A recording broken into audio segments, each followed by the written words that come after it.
Soupçonnée d'avoir tué sa sœur de 65 ans, Sylvie Rochon est formelle. Jamais elle ne l'aurait attaqué. Selon elle, Denise, un prénom que rappelle la couronne, qui l'a aussi interrogée, dormait au deuxième étage de sa résidence et n'aurait pas eu l'énergie ou la force de descendre au rez-de-chaussée.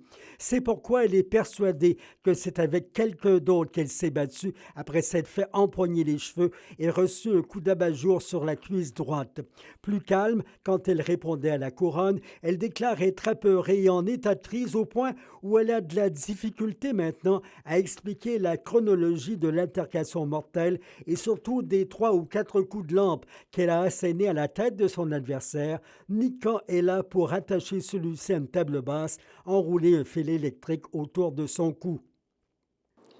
Une question qui pourrait semer le doute, s'il en est un dans le jury, c'est de savoir, selon la couronne, s'il y avait de la lumière lors de l'altercation dans le saison de la rue Côté le 30 janvier 2022.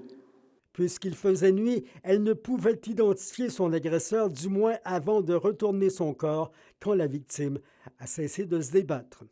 À son avis, son petit chien, affectueux avec la victime, n'aurait pas tant jappé et été enragé si sa sœur, dont elle criait le nom, avait été de la bataille.